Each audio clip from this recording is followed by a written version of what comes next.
He was the son of a Chicago lawyer who was a business partner of Al Capone. His parents sent him to military school because he was lazy.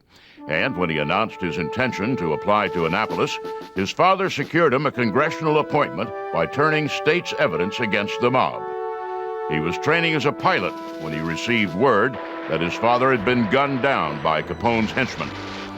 In one incredible engagement early in World War II, he shot down 5 Japanese bombers in 4 minutes. That earned him the Congressional Medal of Honor, which he claimed he did not deserve. He died in combat less than a year later. He is Butch O'Hare, and he is a legend of Airpower.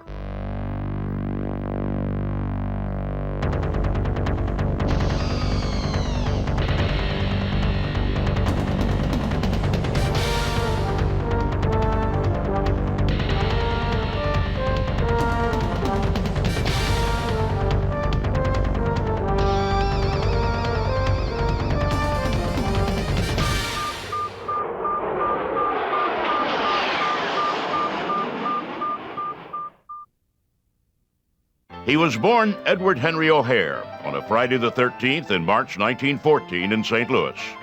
His father, Eddie O'Hare, was an ambitious young lawyer. Eddie's big break came in the early 1920s when he met an inventor and dog lover who developed a mechanical rabbit for use at dog racing tracks. The two formed a partnership, and Eddie earned a good living cutting deals with dog tracks around the country. The Roaring '20s were, of course, an era of gangsters and bootleg liquor. The dog tracks Eddie did business with were, without exception, owned by organized crime. In 1927, Eddie's inventor partner died, and Eddie used his legal skills to push the inventor's family out of the picture and take control of the mechanical rabbit business. By all accounts, a doting father, Eddie was gravely concerned about his son. He was spending too much time laying on the couch eating his grandmother's donuts, reading books. And the last straw came one day when his mother asked him to go to the bakery, which was only about 5 doors from where they lived. And he, as always, was happy to do it, but he asked for the keys to the car. They dispatched Butch to the Western Military Academy, which proved to be one of the best things that ever happened to the boy. Butch thrived at military school. The discipline suited him. He developed an interest in target shooting and became president of the school's marksmanship club. Butch loved shooting, and on his weekends at home, he and his father would take turns shooting cans off the fence in their backyard. Affluent, well-connected, and with sole control of a growing business, Eddie left his wife and moved to Chicago. They got along very well, and his father kind of treated him as the apple of his eye, and they used to say that every conversation that his father had, who was known as Easy Eddie, involved somehow my son Eddie. So he took a lot of pride in his son. There was in the 1920s no wilder place than Chicago. Scarface Al Capone, the most famous gangster of them all, had recently taken control of the city's vast criminal enterprise. Politicians, police, even judges were bought and sold on an open market. It was no surprise when Eddie met Scarface Al. The lawyer was, after all, selling hardware to dog tracks, and Capone was getting into the dog track business. If you were going to be in business in Chicago, one way or the other, you were going to be affiliated with one of the outfits, the same as you were going to be affiliated with an insurance agency. I mean, that's just, otherwise you just didn't do business. Capone invited Eddie to be a partner in his dog track. That dog racing was illegal in Illinois at the time didn't bother Capone, and it seemed not to bother Eddie either. He spent his days working on the expansion of Al Capone's empire, and his nights playing Ozzie Nelson with his children. It was Eddie who first suggested that Butch might want to go to Annapolis. He was about 14 first time that he went up. Of course, way too young, to try to get any kind of a learner's, license. But he did like things that moved. It didn't make any difference whether it was a horse, it was a car. If it moved, he wanted to be on it. And if he could be sitting behind the wheel or the stick, all the better. But his dad caught that very early on and knew that this was something in which he was intrinsically interested. And he used it as motivation to get Butch interested in going to the Naval Academy. Butch at first resisted, but when he decided to apply, it put his father in an interesting position. The feds were closing in on Capone, and by extension, the people like Eddie who made Capone's empire tick. Led by the legendary Elliot Ness, whose men were so incorruptible they were called the Untouchables, the feds had largely abandoned trying to convict Capone of murder. Instead, they were following the money and attempting to imprison Capone for tax evasion. The key to that, of course, was people like Eddie, who'd overseen the movement of Capone's money between illegal and legitimate businesses. It was, Eddie knew, only a matter of time before the feds came knocking at his door. And while he might not have been a member of Capone's gang, the ensuing scandal would certainly have made Butch's nomination to the Naval Academy more difficult. Eddie considered the harsh reality of his own future and the promise of his sons, and he decided to cut a deal. Using a newspaper reporter as an intermediary, he made the feds an offer. He'd testify against Capone if it did not derail his son's nomination to Annapolis.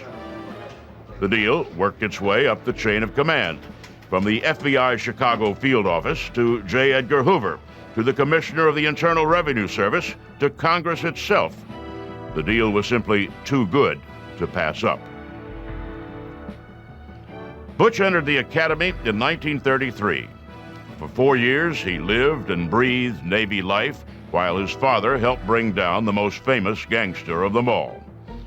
About the time Butch graduated, Eddie got a letter from an ex-con who'd done time with Capone in Alcatraz. The message was simple. Capone is mad, he is enraged, he will kill you. Butch graduated from Annapolis in 1937. In those days, graduates had to serve 2 years on a surface ship before moving on to either aircraft or submarine training. O'Hare landed an assignment on the battleship New Mexico. 2 years later, his surface Navy obligation fulfilled, O'Hare reported to Pensacola for flight training. He was there when, in November, he received word that his father had been gunned down on the streets of Chicago. He loved his dad. His dad was his hero.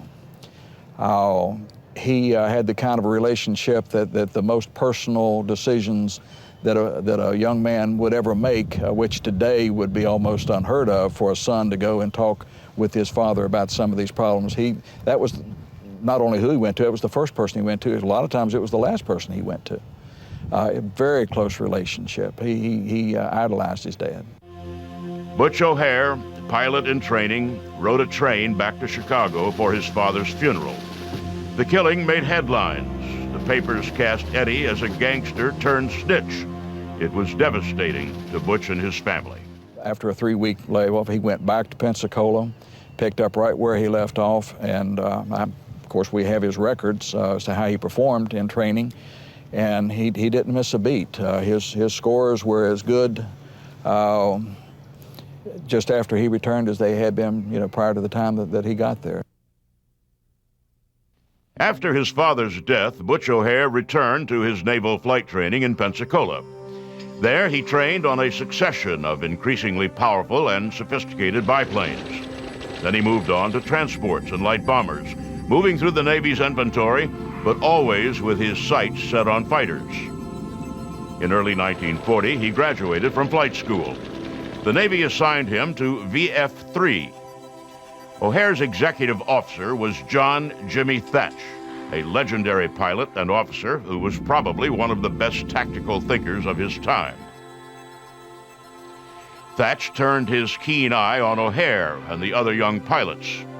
War, Thatch knew, was not far away. Despite the pacifist sentiments of the American people, the American military was getting ready. The pilots who arrived at their operational assignments in 1940 were training not for some theoretical war far off in the future, but for a real war that was already being fought. Thatch spotted O'Hare soon after his assignment to VF-3. He had a touch with the stick. He didn't jerk it. He didn't move fast. He knew that to really control the plane, it had to be a very gentle movement of the stick. Thatch liked to take cocky young pilots like O'Hare up for mock dogfights, letting them gain advantage and then casually outmaneuvering them. It was a lesson a lot of young pilots needed, and when Thatch invited O'Hare up for a hassle, the young man took it as the compliment it was. Thatch and O'Hare took off, and try as Thatch might, he couldn't get around behind O'Hare. He tried everything he'd learned in his long flying career, and Butch would just turn out and keep Thatch at bay. Impressed, Thatch became O'Hare's mentor and father figure. In 1941, the Navy assigned VF-3 to the aircraft carrier Enterprise, based in San Diego. In San Diego, O'Hare for the first time flew the F-4F Wildcat. Manufactured by Grumman, the Wildcat was a stripped-down, basic flying machine. It had no hydraulics. The landing gear was cranked down by hand. The pilot charged the machine guns manually. The flaps were vacuum-powered, and the plane's basic mechanics had been improvised out of sprockets and bicycle chains. The pilots loved the Wildcat, however, because it was a tough little plane that protected the cockpit in a crash. The plane had such a tough reputation that the factory where Wildcats were built was referred affectionately to as the Iron Works. O'Hare fell instantly in love with his new aircraft, and fell in love as well with a California girl he met soon after arriving in San Diego. He proposed to his future wife, Rita, the first time he met her. When he asked if he could drive her home, she wasn't all that excited about it. When they got home, she never did invite him in. I mean, it was all, out there, sitting out in the car. But he proposed. He proposed that first night. He knew. Never any question in his mind. Aviation in 1941 was an insular life. America wanted nothing to do with the war building around the world. The military was small and isolated on out-of-the-way bases, nearly ostracized from society. That all changed with the attack on Pearl Harbor. The American Pacific Fleet had been devastated. In what proved to be the beginning of the end for the battleship Navy, the capital ships that survived the attack were aircraft carriers. Suddenly, trained naval pilots were in great demand. O'Hare, by then the father of an infant daughter, was dispatched with Thatch and the rest of VF-3 to the aircraft carrier Lexington. Only 10 weeks after the attack, O'Hare was flying combat missions near the Gilbert Islands in the Pacific. The Navy sent the Lexington to penetrate Japanese-controlled territory and attack the port of Rabaul. On February 20th, 400 miles from its target, a Japanese patrol spotted the Lexington. Thatch shot the spotter plane down, but it had already radioed back to its base that there was an American carrier in Japanese-held waters. The Lexington came under almost immediate attack by Japanese bombers. After a flight of 9 bombers had been turned away, O'Hare found himself patrolling, accompanied only by his wingman. The carrier was vulnerable, its deck crowded with aircraft being rearmed. On the horizon, another flight of Japanese bombers appeared, headed straight for the nearly defenseless ship. As if the situation weren't desperate enough, O'Hare's wingman's guns locked up. It was Butch or nothing, one man against 9 Japanese bombers. In the next 4 minutes, within sight of the Lexington's deck crew, Butch O'Hare did the impossible. Low on fuel, much of his ammunition already gone, he flew full speed into the Japanese formation and started firing his .50 caliber machine guns. He knocked down one bomber and then another. The carefully organized attack fell into disarray as O'Hare appeared again from below, knocking down a third bomber and then a fourth. 4 minutes. The amount of time from the time he engaged to the time he broke off, and the reason he broke off was because he was out of ammunition. As he was into his 4th pass, the last of his ammunition was gone. And there have been a lot of legend and myth seem to really catch the imagination, and no amount of documentation and presentation of fact is going to change what actually happened. But what he did was sufficient to earn him the Medal of Honor. I think that Probably the thing that Butch O'Hare had going for himself is that he was just an excellent shot. And he had been the president of his rifle club and school, and just had the ability to see a shot. And some people just have the ability to be better marksmen than others. And he had that ability, obviously, to be able to shoot down 5 planes in that amount of time with that few rounds of ammunition. Butch O'Hare had become the first American fighter ace of World War II. After only a handful of combat missions, he was taken off combat status and returned to the United States to sell war bonds. The son of a reputed Chicago mobster received the Congressional Medal of Honor from the president. The award citation called his mission one of the most daring, if not the most daring, in the history of combat aviation. When Thatch informed him that he was being written up for a medal, Butch objected because he said that what he did was exactly what anybody else in the squadron would have done. He followed squadron doctrine right to the T. He did not think that he had done anything unusual, unique, particularly heroic. He did his duty. He did what he was trained to do. He did it by the book. And he knew that anybody else in that squadron would have done the same thing. And so he was a very honest person.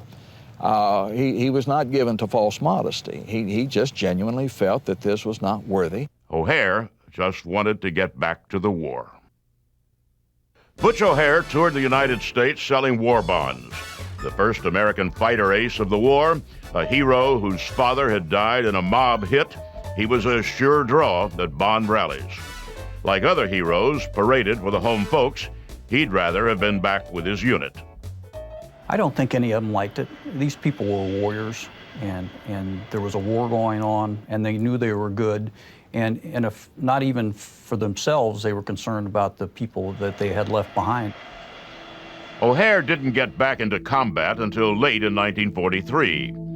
The war he returned to was considerably different from the war he left.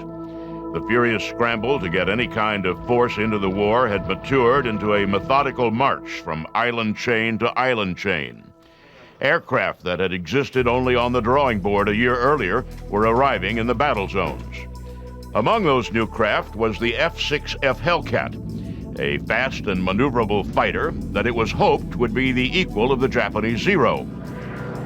The biggest technological change coming online was, however, radar. The British had developed radar before the United States had even entered the war. During the darkest days of the Battle of Britain, Winston Churchill moved the entire radar research program to North America to protect it. Radar had already proven itself as a defensive system, making it impossible for planes, particularly big bombers, to fly invisibly through the night. The challenge was to turn it into an offensive weapon. By the time O'Hare returned to the Pacific, the Navy had deployed radar aboard aircraft carriers. Large, heavy, and lacking detail, it alerted the ships to the approach of aircraft, but could not direct fighters to the planes with enough accuracy that the pilots could make visual contact at night. O'Hare, assigned to the Enterprise as Commander Air Group, threw himself into the development of tactics that would allow radar to become the decisive weapon in the Pacific that it had already become in Britain. The Navy put heavy, bulky radar sets in TBF Avengers, but could not wedge them into the smaller Hellcats. O'Hare and his team came up with a plan. Send Hellcats up into the dark night sky accompanied by radar-bearing Avengers. A radar operator on the ship, the fighter director officer, could then direct the formations of fighters and Avengers toward incoming Japanese aircraft. Then, radar operators in the Avengers would maneuver their squadrons close enough to the Japanese bombers that the fighters could see the bombers' blue exhaust flames. It was an audacious strategy, but in the midst of the aerial free-for-all that became known as the Great Marianas Turkey Shoot, no tactic seemed too risky to at least try. The first time O'Hare and VF-6 tried their radar-guided night mission, they were not able to find the incoming Japanese bombers. Then, on November 27, 1943, O'Hare and VF-6 took off from the Enterprise deck. The flight consisted of 4 Hellcats and 2 Avengers divided into 2 teams. The night's events are, to this day, shrouded in confusion. O'Hare and his wingman had trouble finding their Avenger. The fighter director officer on the Enterprise had trouble directing them to their targets, a group of Japanese Betty bombers. One Avenger stumbled upon the Bettys, and despite being only lightly armed, managed to shoot down 2 of them. A 3rd Japanese bomber somehow came up behind O'Hare's flight. The gunner and the Avenger squeezed off a few shots. The bomber returned fire. The Japanese action report is that the Betty that did the shooting, they didn't report a shoot down because they report, it's in the action report that they did see the exhaust flame of Butch's Hellcat. They did shoot at it, but since they did not see any flame or an explosion, they didn't report it, as being shot down. The burst from the Betty killed Butch without setting his plane on fire. He spun, nearly invisible in the darkness, down into the ocean. Butch O'Hare, at the young age of only 29, was gone. His wife had lost a husband, his 2 children a father, and his nation a hero. O'Hare's death made headlines around the world, and at long last, the fact of his heroism carried more weight than his father's association with Al Capone. Millions of people were touched by his sacrifice, inspired by his bravery. Nowhere was touched as much as O'Hare's adopted hometown, Chicago. After the war ended, planners in the city decided to expand Orchard Field to replace Midway as Chicago's primary airport. Robert McCormick, the publisher of the Chicago Tribune, led the crusade to rename the field O'Hare Airport in honor of Butch. In 1949, more than 200,000 people showed up at the ceremony dedicating O'Hare Airport to the memory of the likable, charming Butch O'Hare. The war then was still a fresh memory. The sacrifices of people like O'Hare were viscerally understood by a country that had lost hundreds of thousands of its sons to the fight for freedom. The talk at the ceremony was not about gangsters. It was instead about duty and bravery and selflessness. It was about Butch O'Hare and the memory of a brave young man that should not die.